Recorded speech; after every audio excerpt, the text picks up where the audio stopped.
사람들이 예수님에게 하나님에 대해서 묻습니다. 그런데 예수님께 물은 질문은 내 아버지가 어디 있느냐 하는 것입니다. 예수님께서 하나님을 아버지 혹은 아빠라고 불렀기 때문에 이스라엘 사람들에게는 너무 당황스러운 선지자의 출현이었습니다. 그 전까지 하나님을 부를 때는 너무도 두렵고 조심스럽게 전능하시고 거룩하시고 무소부재하시고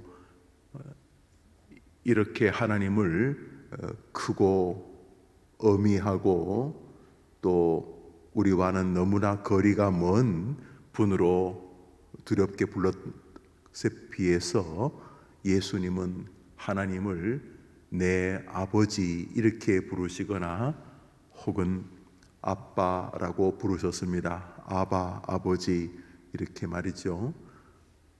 자신들에게 두려운 하나님을 아빠라고 부르는 인물의 출현은 사람들로 하여금 신기할 뿐만 아니라 또 그가 하나님을 모독한다고 느낄 수도 있는 환경이 되었습니다. 그래서 예수님께서 많은 유대인들, 특히 종교 지도자들에게 많은 돌팔매질을 당하셨습니다. 버릇이 없다, 이상하다, 또 이단적이다, 교만하다 이렇게 말이죠. 그렇지만 그의 가르침이 자기들의 가르침과는 분명히 구별되어진 구약 그리고 자신들이 살고 있을 때의 현재 상황을 하나님의 말씀을 잘 풀어서 설명할 때에 그들에게는 범접하기 어려운 예수님의 무엇이 느껴졌습니다. 그러다 보니 많은 사람들이 반신반의하며 예수님을 따랐고 많은 연약한 자들은 메시아와 구주에 대한 기대로 따랐지만 유대인들과 바리새인들은 조금은 좋지 못한 마음으로 실수 안 하나? 저러다가 한번 실수하지. 실수할 때 그때 내가 고발해야지. 이런 조금은 건강하지 못한 자세로 따랐습니다. 그러나 이렇든 저렇든 예수님은 많은 이슈를 몰고 다니는 그 당시의 슈퍼스타였을 것이 분명합니다. 어느 날 사람들이 와서 묻습니다. 당신의 아버지는 누구시오? 이 말은 당신이 말하는 하나님은 도대체 어떤 분이요? 우리에게 하나님을 좀 알려주시오. 이렇게 물었습니다. 그때 주님이 대답하시기를 나를 알지 못하면 하나님을 알지 못한다. 이렇게 어마어마한 말씀을 하셨습니다. 나 예수를 알지 못하면 하나님을 알 수가 없다. 이렇게 말이죠. 자, 여기에 우리 개혁교회의 중심이 있습니다. 한번 따라합시다. 예수님을 알지 못하면 하나님 아버지를 알 수가 없다. 오늘은 다른 본문 출애굽기나 잠언서나 갈라디아서를 보지 않고 오늘 요한복음, 사실 요한복음 8장은 굉장히 큰 장인데요. 그 중에서 이 한 절을 가지고 잠시 아침 날주를 하려 합니다. 날조를 하는 가장 큰 장점은 성경을 전체적으로 조망하게 된다는 것입니다. 지금 우리가 3월을 지나고 있는데 우리 맥체인 성경 읽기표 우리 교회가 날조라고 부르는 그 책자로 만든 이 아침 세상에서는 큐티라고 부를 수도 있겠죠. 다양한 종류의 큐티 책이 있습니다만 이 날조는 제가 볼 때 우리나라 큐티 책 가운데 최고의 책이라고 생각을 합니다. 한번 말씀을 드린 적이 있죠.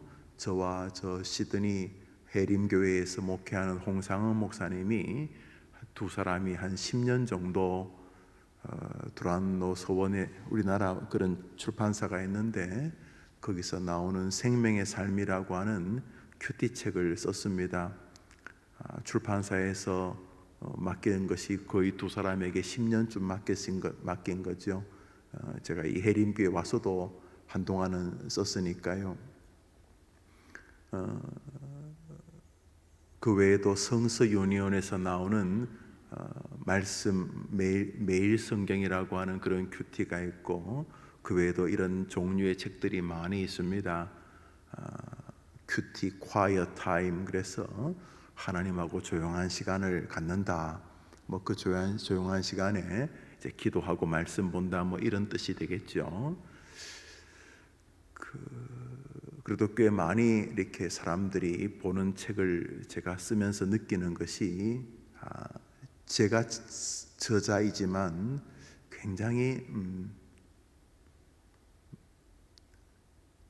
제한적이다, 또 많이 아쉽다 하는 마음을 많이 가졌습니다. 그러면서 우리 교회가 제작한 이 날주는 제 생각에는 가장 귀한 큐티 책이다, 저는 그렇게 생각을 합니다. 맥체인 읽기표를 통해서 성경을 읽으면 1년에 신약 성경은 2번, 구약 성경은 1번, 또 시편은 2번 이렇게 읽을 수 있습니다. 물론 이 정도만 읽어서는 안 되겠죠. 더 성경을 개인적으로 읽어야 되겠습니다만 최소한 이 정도는 읽어야 될 것이라고 성도들에게 생각을 해서 이것을 같이 묵상하지만은, 그렇게 성경을 날마다 읽는다는 것과 더불어서 성경 전체를 이렇게 조망해 볼 수 있다. 구약과 신약이, 이 창세기와 사도행전이 눈에 보이지 않지만 같은 주제로 연결되어 있구나 하면서 성경을 보게 하고, 우리의 어떤 영적이면서 동시에 지적인 호기심을 거룩하게 자극해 주어서, 우리가 예수님을 믿은 지 얼마 되지 않은 사람이거나 예수님을 그 나이만큼 믿어온 사람이거나 성경에 대해서 많이 아는 박식한 성경 어떤 해석자거나 이제 막 처음 성경을 접하거나 관계없이 그가 가지고 있는 선한 마음, 다시 말해 하나님께서 말씀하시면 제가 듣겠습니다 하는 겸손한 마음만 있으면 누구에게나 성령께서 말씀을 알려주시는 아주 좋은 성경 읽기 방법이라 생각을 하고, 저는 30년 이상 이 읽기표로 성경을 읽어왔습니다. 사실은 저의 삶에 가장 중요한 책 중에 하나가 이 맥체인 읽기표이고, 저의 신학에 아주 중요한 시줄 날줄 걸음이 되고, 저의 설교에 기본적인 방향을 제공해주는 지난 30년간의 좋은 성경 읽기 친구였다, 이렇게 생각을 합니다. 새벽 예배에 나오시는 분들은 새벽 예배 목사가 성경 서너 장을 같이 묵상하면서 같은 주제로 이야기하려 하는 것을 느끼실 수 있을 것입니다. 그렇게 하셔도 좋고요, 각 장 혹은 각 장의 각 패러그래프 혹은 각 줄 혹은 각 단어 혹은 각 단어의 간극, 간격, 쉼표와 마침표 속에서도 우리는 하나님의 은혜를 음성으로 들을 수 있습니다. 오늘은 우리 성도님들이 성경을 쭉 읽으시되 한 본문에 조금 이렇게 정착해서 그 본문 앞에서 그동안 여러분이 어릴 때부터 혹은 지난주에 혹은 몇 해 동안 여러분이 읽고 들어왔던 성경적 지혜나 지식, 거기다 여러분의 현장의 삶, 기도의 큰 제목들, 안타깝거나 또는 기대되는 현재와 과거와 미래를 그 안에 얹어놓고 그 말씀을 가지고 상고하는 것을 오늘 잠시 해보려 합니다. 한 달에 서너 번은 이렇게 한 본문 혹은 한 문장 혹은 한 단어만 가지고 아침 예배를 인도할 겁니다. 보편적으로는 성경 서너 장을 같이 연결하면서 이 본문과 이 본문 사이에서의 상이점 혹은 차이점과 다른 또 동일성 같은 마음들, 이런 것들을 같이 상고하려 하겠지만, 우리 성도님들이 날주를 하시면서 굳이 굳이 요한복음, 또 굳이 갈라디아서, 굳이 또 출애굽기 이렇게 연결하지 않아도 한 본문 한 문장에 잠시 멈추어서 거기 마음에 닷을 내리고 여러분들이 그 본문 속에서 깊은 교제를 가지는 것 역시 충분히 의미롭다는 말씀을 드리고 싶어 하기 때문입니다. 오늘 본문에 보면은 예수님께서 나를 알지 않고는 하나님 아버지를 알 수가 없다, 이렇게 말씀을 하셨습니다. 여기 이제 개혁교회의 정신세계가 존재합니다. 이것을 신학교 선생들은 구속사적 성경 연구다, 이렇게 부릅니다. 한번 따라 해볼까요? 구속사적 성경 연구. 구속사라는 말은 구원하는 역사란 뜻입니다. 누가 구원합니까? 하나님이 구원하십니다. 누구를 통해 구원하십니까? 예수님을 통해 구원하십니다. 하나님의 아들 그리스도를 통해서 인류를 구원하시는 것이 하나님의 핵심적 계획이시다는 거죠. 그래서 성경에서 가장 유명한 구절 중에 하나인 요한복음 3장 16절에 하나님이 세상을 이처럼 사랑하사 독생자를 주셨으니 누구든지 저를 믿는 자마다 멸망치 않고 영생을 얻는다는 하나님의 아들 독생자 예수 그리스도를 통해 멸망치 않고 사람을 구원하는 하나님의 거대한 계획이 성경 저변에 흐르고 있는 중심적 사상이다 하는 것이죠. 결국 예수 믿고 구원받으란 말이 기독교의 핵심적인 주제임에 틀림이 없습니다. 그러나 이 단어가 다 큽니다. 예수가 뭔가, 믿고가 뭔가, 구원이 뭔가, 받으라, 받는다는 말이 뭔가, 예수 믿고 구원 받아라 라고 말할 때 이 예수 믿고 구원 받아라는 이 네 단어가 어마어마한 주제들을 담고 있는 거죠. 예수를 믿는다는 말이 뭘까? 예수를 안다는 말과 같은 뜻인가? 믿는다는 말이 믿어진다는 뜻인가? 믿게 된다는 뜻인가? 내가 스스로 의지를 발현시켜서 내 결심으로 인하여 믿는다는 뜻인가? 구원이란 무엇인가? 콜링을 말하는 건가? 내 의지가 하나님의 부르심에 연합되는 행위를 말하는 것인가? 받는다는 말은 뭘까? 예수 믿고 구원 받으라. 받는다는 말은 어떤 뜻이지? 받는 것은 어떻게 출발되어지는 것이? 줄 사람 생각도 안 하는데 바구니만 엿는다고 내민다고 받아지는 건 아니지 않는가? 예수 믿고 구원 받는다. 하나님이 나에게 준다는 말인가? 받는다는 말이 그러니까 접시나 두 팔을 벌려서 담으라는 뜻인가? 받는다 사이에는 무슨 문제는 없는가? 받으려고 할 때 태풍이나 바람이 불어서 저쪽에서는 출발했는데 이쪽에서 못 받는 방법은 혹은 그런 길은 벌어지지 않는가? 이렇게 예수 믿고 구원 받는다는 이 네 단어가 성경이죠. 이 단어들이 엄청난 주제들을 내포하고 있겠죠. 그러면 예수는 무엇인가? 우리가 이렇게 성경의 많은 교리들을 성경을 통해 이해하게 되는데 그 모든 교리의 중심에 예수님이 계시다. 오늘 예수님이 직접 그렇게 말씀하셨습니다. 나를 알지 못하면 내 아버지도 모르고 나를 알면 내 아버지도 안다, 이렇게 말하고 계시기 때문입니다. 그런 면에서 우리는 신앙을 할 때에 예수 그리스도를 알지 못하고는 어떠한 종류의 기독교 신앙도 가짜라는 사실을 알게 됩니다. 우리는 이 믿음이라고 하는 것, 그래서 하나님을 안다고, 하나님을 믿는다고 말할 때에 예수님에 의하면 예수님을 알지 못하고는 절대로 하나님을 믿을 수가 없습니다. 뭐가 그게 못합니까? 목사님, 목사 양반, 나는 예수 하나도 모르지만 내가 저 절에 안 가고 교회를 다니지 않소.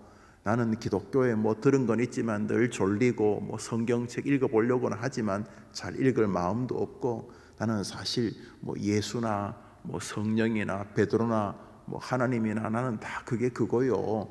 나는 그냥 어릴 때 부모 따라서 조모님 열심히 있으셔서 절에 갔는데, 또 이렇게 교회 다니는 부인을 만나고, 또 결혼할 때 또 장모가 또 권사라 그래서 우리 집안에는 예수 안 믿는 사위 안 본다 그래가지고 나가면 안 되겠습니까? 내가 결혼하면 교회 나가겠습니다. 그래서 그저 남자가 한 말도 있고 해서 교회는 다니긴 하지만은, 아이고 나는 뭐 그냥 집 앞에 교회가 있으면 교회 가고 집 앞에 용한 절이 있으면 절이 가고 뭐 그런 거지. 그냥 내가 하나님 믿겠다는 거지 무슨 예수 난 잘 모르겠어. 난 벌써 복잡합니다. 뭐 하나님은 뭐고 예수님 뭐고 성령님 뭐고, 나는 복잡해요. 나는 그냥 교회 오면 마음도 평안하고 그래서 나는 교회 다니는 거지. 또 목사님이 뭐 자꾸 말하면 은혜롭고 그래서 고마워서 다니는 거지. 난 예수 잘 몰라요. 그러면은 두루뭉실하게 그런 게 아니라 안 믿는 거다.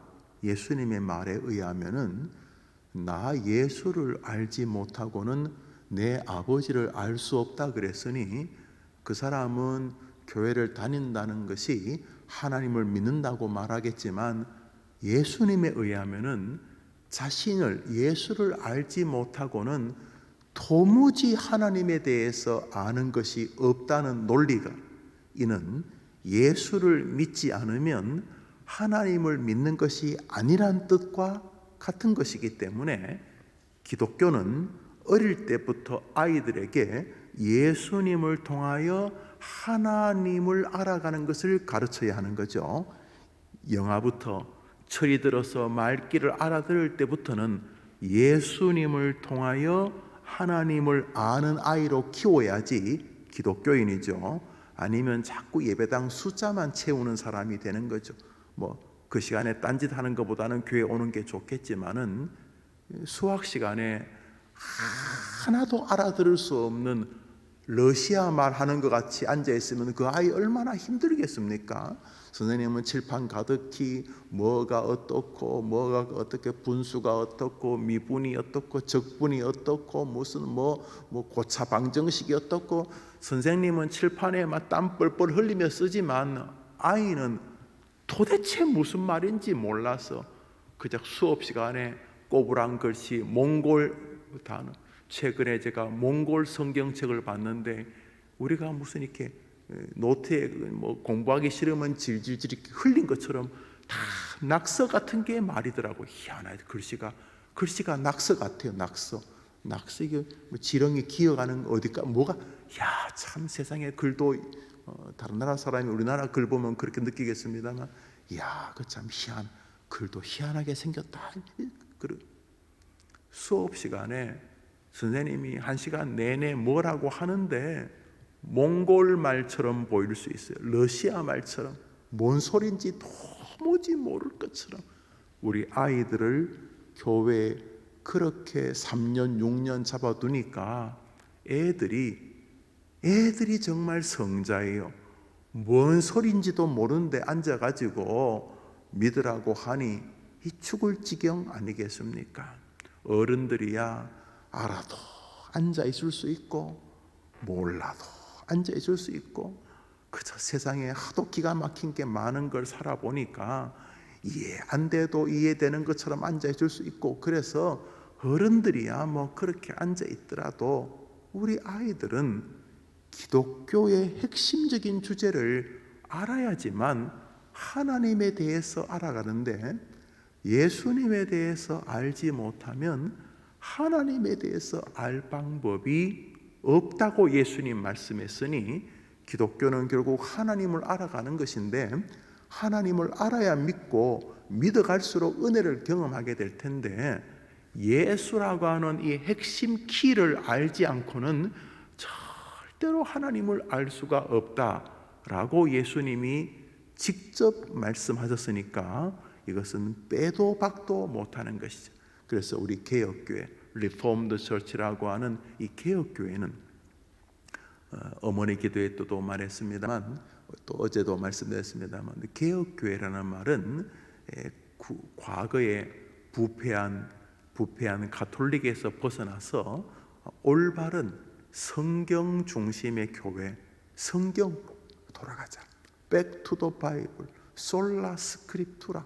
오직 성경으로, 오직 말씀으로 돌아가자고 하는 정신을 가진 기독교단을 개혁교회, 개혁교단이라고 부릅니다. 그래서 유럽에서는 그걸 다 개혁교회라고 불렀어요. 그런데 유럽에서 특별히 스코틀랜드에서는 밑에 그 잉글랜드 헨리 8세가 이혼하고 결혼하는데 가톨릭이 반대하니 그래? 그러면 치워라.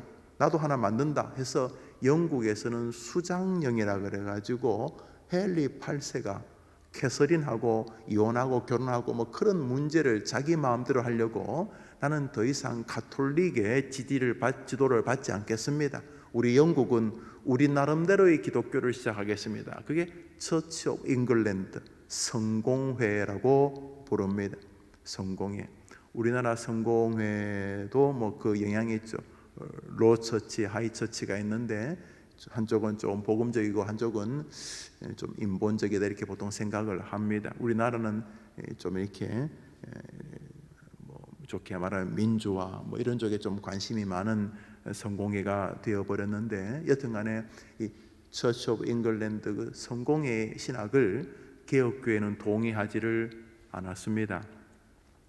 그런데 다른 나라에서는 다 리폼드 처치라고 불렀는데 이 영국은 이 리폼드 처치라고 부르면은 성공회가 가톨릭하고 분리가 되니까 가톨릭은 아닌데 혹여나 영국 사람들이 개혁교회를 성공회랑 같이 생각할까봐 성공회와 구별되어져서 우리들은 그런 교황이 뭘 왕이다 이렇게 우리 동의하지 않습니다. 교황이 교회의 머리다. 수장령, 교회의 머리는 교황이다. 혹은 교회의 머리는 영국 왕이다. 우리는 동의 안 합니다. 교회는 머리는 오직 우리 주 예수 그리스도 우리 하나님이시고 교회는 국가가 지도하는 것이 아니라 우리 교회는 우리 믿음의 사람들이 결정하겠습니다. 그래서 교회에서 믿음의 사람들을 선출해서 그들과 함께 하나님의 나라를 이끌어 가겠습니다. 우리는 교황이 교회를 참견하거나 왕이 교회를 참견하는 교회가 아니라 우리는 우리 교회에 하나님을 신뢰하는 믿음의 사람들이 모여서 그 중에서 존중받고 존경받는 사람들을 선택해서 그들이 함께 교회를 이끌어 가도록 하겠습니다. 우리는 그들을 엘더라고 부를 것이고 우리는 그들을 장로라고 부를 것입니다. 그래서 스코틀랜드에서는 리폼드 처치를 프레비스티리안 처치, 장로교회라고 불렀습니다. 그러니까 이 유럽의 리폼드 처치나 스코틀랜드의 프레지비티리언, 우리 장로교 교리는 같은 의미입니다. 성공회가 없었다면 영국도 리폼드 처치라고 불렀을 것입니다.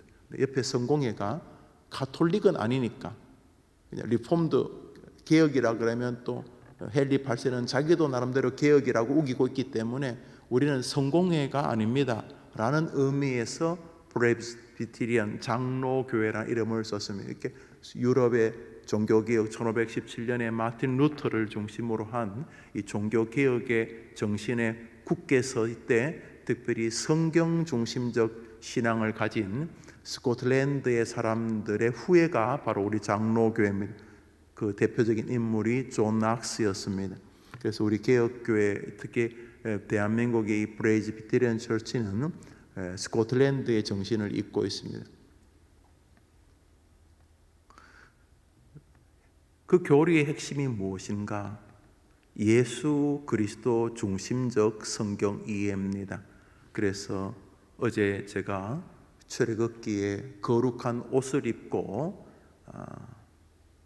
제사장들이 주의 전에 나오라 하는 성경을 아침에 잠시 나누었는데 아론이나 아론의 자식들이 거룩한 게 아니고 그 옷이 거룩해서 그 거룩한 옷을 입으면은 그 안에 있는 사람이 어떤 죄인이라 할지라도 그 옷 때문에 거룩하다고 인정하겠다라고 하는 거죠. 그리고 갈라디아서는 예수 그리스도로 옷 입는 자를 구원 백성이라고 부른다. 옷의 이름이 그리스도죠. 그리스도의 피의 옷을 말하는 걸 알 수 있죠. 결국 구약 성경에 거룩한 옷을 입어라, 그러면 내가 그 옷을 보고 거룩하게 하겠다고 하는 것은 이 땅에 뒤에 오실 참 의로운 오신 그리스도를 예표하는 것이고, 구약의 그 옷을 입고도 거룩하다고 하신다면 예수 그리스도라는 옷을 입은 사람을 하나님이 어떻게 부르시겠는가, 이렇게 성경을 보는 관점을 구속사적 관점이다, 예수 그리스도를 중심적으로 성경을 이해하는 것이다. 가령 구약의 레위기는 제물의 죽음의 이야기 아닙니까? 어린 양이 죽고 죄 용서를 받고 피 뿌리고 또 죄 용서를 받고 짐승을 번제로 드리고 또 뒷사람이 사람이 구원을 받고 하는 이 제물로 구원을 받는 그것이 구약의 제사의 어떤 모티브라면, 예수님이 오셨을 때에 여인이 낳은 자 중에 가장 큰 자로 불리었던 세례 요한이 예수님을 보고 보라, 세상 죄를 지고 가는 하나님의 어린 양이라고 말했는 것을 볼 때에 이 세례 요한의 머릿속에 구약이 완전히 이해되어 있는데, 세례 요한이 성경 구약을 이해하는 중심 관점은 예수 그리스도 중심적이라는 것을 알 수가 있죠. 예수님을 어린 양이라고 말하는 순간 유대인들은 어린 양 모티브에서 제물을 알게 되죠. 결국 구약에 나오는 이 수많은 제사가 의미가 없다는 게 아니라 이 모든 제사는 우리에게 이것을 알려주는 거죠.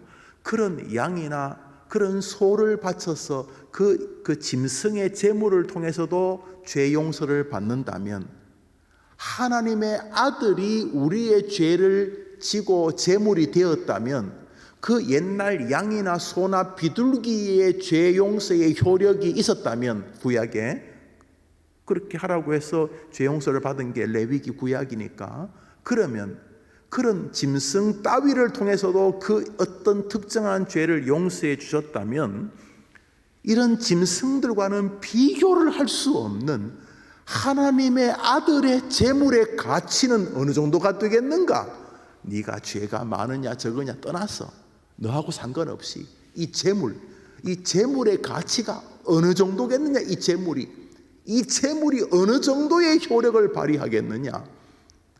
너의 과거의 죄를 이 제물이 해결 못하겠느냐? 예수 제물이 현재의 죄와 미래의 혹여나 짓게 될 미래의 죄, 심지어 저 천국과 지옥 앞에서 지옥으로 절대로 가지 않고 천국으로 가려면 죄가 없어야 되는데, 이 제물 예수가 마지막 천국 문 앞에서 우리의 죄를 용서하게 하실 능력이 있겠는가 없겠는가, 이것을 발견하는 것을 회심이라고 부르거나 중생이나 거듭남이라고 부릅니다. 다시 말해, 내가 착해지는 것이 아니라 예수의 제물이 확실하게 이해되는 순간 가슴 벅찬, 여전히 죄인이고 그러지만 그 나를 발견하는 게 아니고 이 제물, 하나님의 어린 양인 예수라고 하는 제물의 가치를 깨닫는 순간 내면에 거룩한 구원의 은혜가 밀려오게 되죠. 그래서 감사합니다. 죄송합니다. 하나님, 저는 죄인입니다. 오 하나님, 나에게 그리스도 어린 양을 주셔서 감사합니다. 이래 된다는 거죠. 그래서 지금도 제가 말했듯이 이 기독교의 모든 교리와 진리를 예수 중심적으로 이해하는 것을 구속사적 성경관이라고 부르고, 그것을 교리를 기독론이라고 부릅니다. 기독교의 모든 행위는 예수와 상관이 있습니다. 우선 주일, 과거의 안식일은 토요일이었습니다. 월화수목금 주일 이렇게 했을 때 토요일이 안식일이었고 안식 후 첫날은 주일이었습니다. 그렇죠. 일요일, 그러면 왜 우리는 토요일 날 예배를 안 하고 일요일 날 예배를 하는가? 안식교, 우리 한국에서는 이단이라고 말하는 안식교는 토요일 날을 주일이라고 생각하고 드린데, 자, 토요일을 왜 그랬는가? 토요일은 모든 완성한 것을 기념하는 날이었습니다. 모든 것, 모든 창조를 완벽하게 한 것을 기억하는 날이 안식이에요. 주님 모든 것을 만드시고 완전히 만들었다는 것을 선언하는 것이 안식일이고, 우리는 그 안식, 하나님을 창조를 기억했습니다. 그러나 인간이 죄를 지어서 창조의 금이 가버렸습니다. 창조를 인간이 조롱했습니다. 죽음이 몰려왔습니다. 그 저주받은 부서진 창조를 다시금 새롭게 창조하시기 위해 이 땅에 한 분이 오셨습니다. 자신의 죽음으로 모든 저주와 지옥의 세력을 뒤집으셨습니다. 예수 그리스도로 인하여 구원의 새 창조의 세계가 열렸습니다. 그분이 죽으셨습니다. 죽어서 우리의 죄를 다 해결하시고 그분이 부활하신, 주님의 부활은 예수의 죽음이 완벽한 신적인 죽음이었다. 사람이 죽으면 끝이잖아요.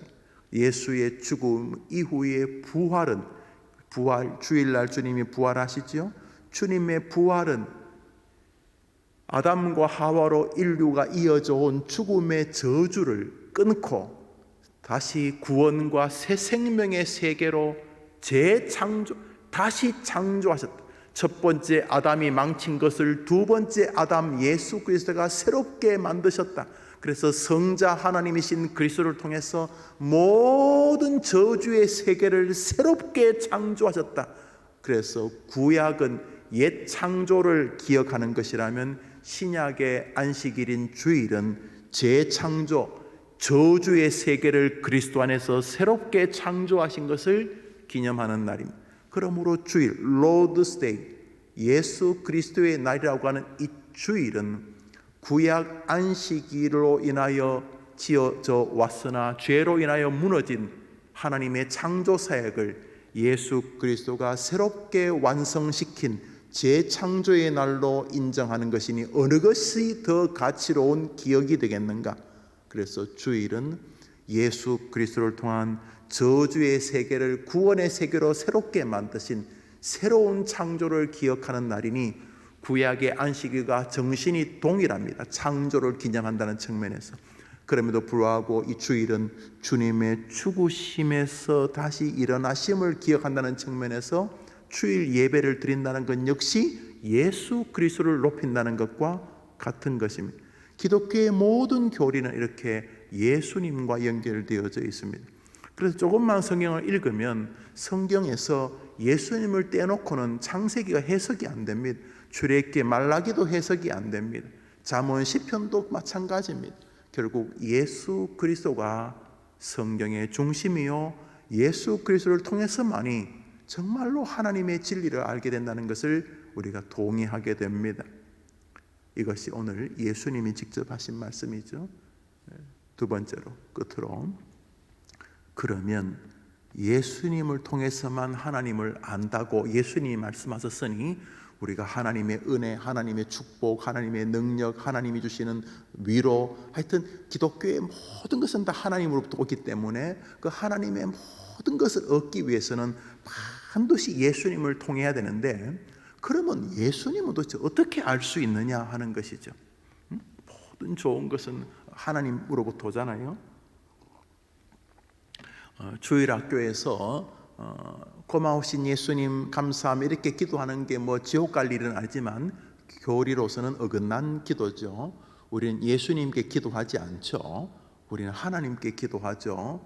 우리는 하나님께 예수님을 이용해서 기도하죠. 이용이란 말이 좀 그렇습니다만 뭐 맞는 말이죠.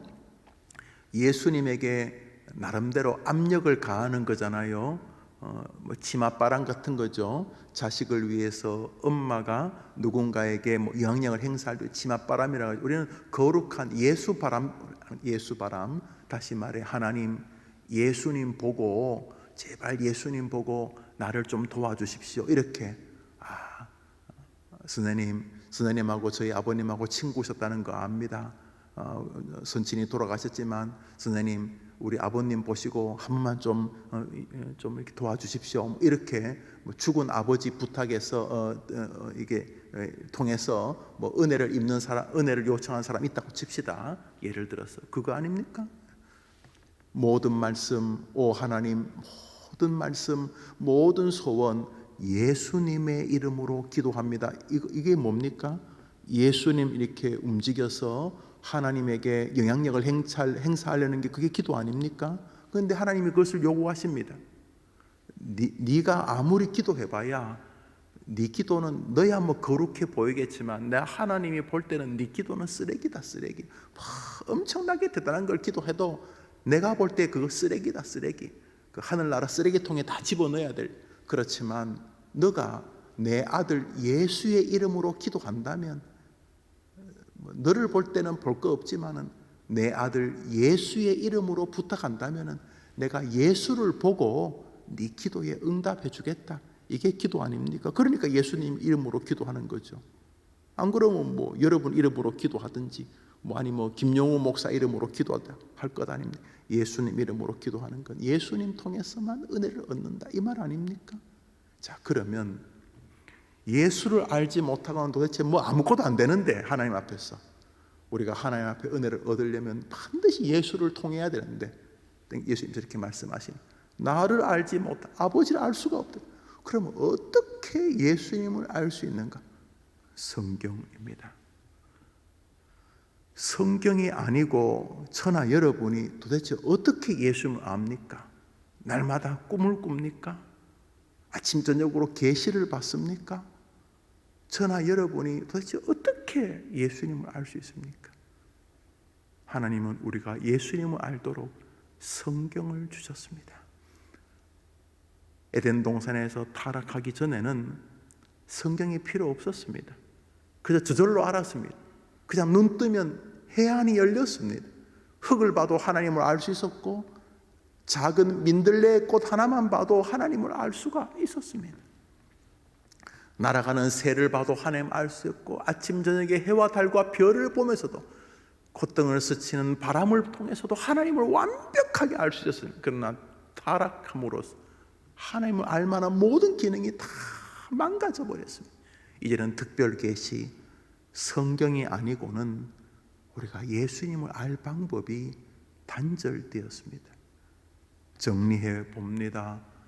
어떻게 하면 우리가 하나님의 은혜를 알 수 있는가, 누릴 수 있는가? 모든 좋은 것은 예수님을 통해서 온다. 이것이 예수님의 말씀입니다. 그러므로 예수님을 알지 않고는 기독교와 은혜, 축복, 전능함, 은혜, 은총, 하나님 알 수가 없다. 알겠습니다. 예수님 중심적으로 살아야 되겠구만. 예수가 전부. 그래서 예수를 노래하는구만요. 주 예수보다 더 귀한 것, 주 예수보다 더 귀한 것은 없네. 그렇죠. 그게 그 말이고. 알았습니다.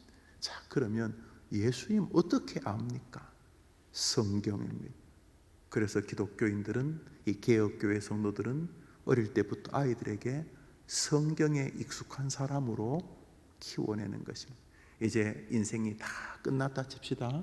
이제 여러분과 제가 이제 죽음 앞에 있습니다. 손도 까딱할, 영혼은 건강하지만 육체는 더 이상 까딱할 수 없어요. 아무것도 할 수 없어요. 그때 여러분을 붙들 수 있는 게 뭡니까?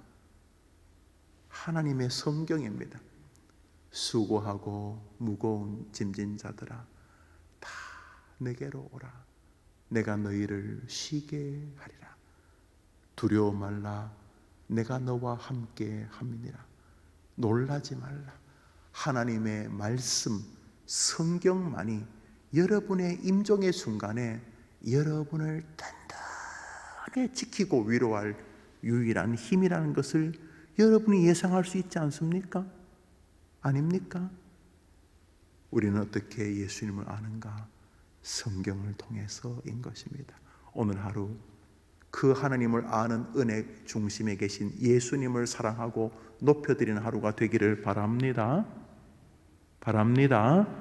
그래서 그 예수님 알고자 성경을 묵상하고 성경을 읽고 또 들어온 하나님의 이 강단의 말씀을 다시 한번 기억하고, 그래서 말씀과 함께 승리하는 여러분 되기를 축복합니다. 주님 가르친 기도로 우리 예배를 마치고 우리 자유롭게 기도하고를 시작합시다. 하늘에 계신 우리 아버지여, 이름이 거룩히 여김을 받으시오. 나라의 마옵시며 뜻이 하늘에서 이룬 것 같이 땅에서도 이루어지이다. 오늘날 우리에게 일용할 양식을 주옵시고, 우리가 우리에게 죄진 자를 사하여 준 것 같이 우리 죄를 사하여 주옵시고, 우리를 시험에 들게 하지 마옵시고 다만 악에서 구하옵소서. 대개 나라와 권세와 영광이 아버지께 영원히 있사옵나이다. 아멘. 기도합시다.